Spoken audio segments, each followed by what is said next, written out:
Lorsqu'un accident surgit, les psychologues sont très sollicités. On l'a vu après la mort d'un enfant à Sainte-Pazanne, en Loire-Atlantique, le week-end dernier, dans l'école maternelle. Même chose après l'accident de la passerelle du Queen Mary 2 ou après le crash de Sharm el-Sheikh plus récemment. Des psychologues appelés systématiquement au chevet des familles confrontées à un drame. Mais même sans cela, de plus en plus de gens ont recours pour les aider dans la vie, qui n'est pas toujours facile, à des psys, comme on dit, psychologues, psychothérapeutes, aussi qu'ils soient dans des cabinets, en ville ou à leur compte.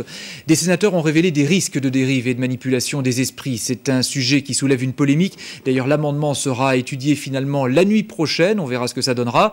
Pour en parler déjà ce midi avec nous en direct, Christine Herzog, qui est psychothérapeute à Nantes. Bonjour. Bonjour. Vous êtes membre de la Fédération française des psychothérapeutes. D'ailleurs, dites-nous, c'est quoi un ou une psychothérapeute par rapport à un psychologue ?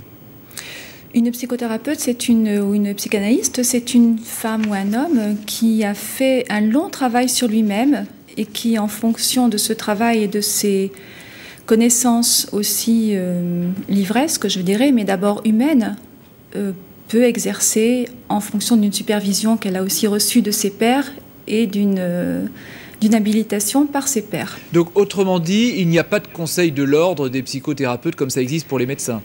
Ça serait souhaitable, mais ça n'arrivera que si la profession est reconnue, ce qui est souhaitable, pour éviter les dérives. Et pour qu'elle soit reconnue, justement, qu'est-ce qu'il faudrait à vos yeux ?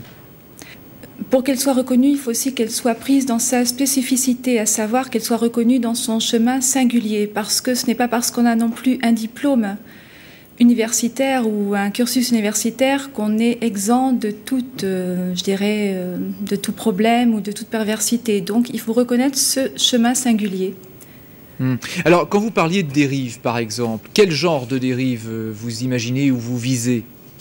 Personnellement, je suis rentrée dans la fédération pour lutter contre ces dérives, parce qu'il y en a, c'est certain, mais seulement c'est quand même l'arbre qui cache la forêt, parce qu'en 10 ans, 10 plaintes. Vous me direz, c'est 10 de trop, certes.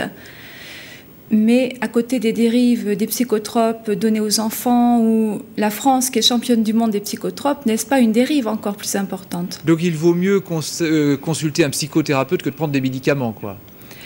Il faut toujours mieux vaut prévenir que guérir. Quand on sait que le budget actuel de la santé, c'est 2,5% de prévention sur 250 milliards, il y a une certaine contradiction à vouloir interdire les psychothérapeutes. Cependant, les dérives qui sont pointées du doigt par les sénateurs, c'est des dérives très claires. Manipulation mentale, on retrouve des gourous parmi les psychothérapeutes, ça existe. Oui, et c'est inacceptable. Mais qu'est-ce qui peut empêcher ça, quoi, encore une fois ? Eh bien, chacun même s'il y a des faire... diplômes, même s'il y a une reconnaissance, après, il y a le comportement des uns et des autres. Il faudrait qu'il y ait sanction après, peut-être. Voilà, c'est une éthique d'abord personnelle et on doit être jugé par rapport à ça et sur un long temps, je dirais, d'habilitation. Mais être psychiatre, d'être gourou non plus. Et le monde et les métiers psy, on va dire comme ça pour résumer, vous avez l'impression qu'ils ont le vent en poupe, par exemple, à Nantes, vous avez l'impression que ça se développe, ce genre de cabinet J'essaie de faire mon travail le mieux possible, donc je ne m'occupe pas trop de ce qui se passe. Il est certain que s'il y avait une grosse crise sociale, les gens seraient peut-être tentés de s'installer comme cela. Mais bon, il faut aussi que chacun soit responsable, aussi bien le consultant que la personne qui exerce. Vous-même, par exemple, qui vient vous voir ? Toutes sortes de gens, je dirais des gens des catégories professionnelles les plus aisées aux moins aisées.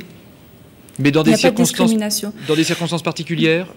Oui, ce sont souvent des circonstances de mal-être, mais ça peut être aussi des circonstances de recherche sur soi-même. On veut mieux se connaître, donc ça peut être pour chercher un bien-être encore plus grand, une meilleure relation à l'autre. Et vous, quelle formation vous avez suivie pour pratiquer ce métier de psychothérapeute ? Moi, personnellement, j'ai un bac scientifique. Ensuite, j'ai exercé dans l'enseignement et j'ai fait une très longue psychanalyse et j'ai travaillé bénévolement dans une association dirigée par mon mari pour être sûr de bien exercer sans problème. Alors, vous êtes membre de la Fédération française des psychothérapeutes. L'amendement qui pourrait être voté cette nuit par les sénateurs, qui va réglementer très sévèrement ces métiers, vous le craignez un peu ? Je le crains parce qu'on a vu dans le reportage précédent ce que donne une législation à tout craint. C'est la fureur législative et est-ce que ça résout vraiment quelque chose ? Chacun doit faire le ménage dans sa maison. Je ne vais pas chez vous le faire, vous ne venez pas chez moi le faire. Merci beaucoup en tout cas d'avoir accepté de répondre à nos questions ce midi sur ce sujet très sensible. Merci.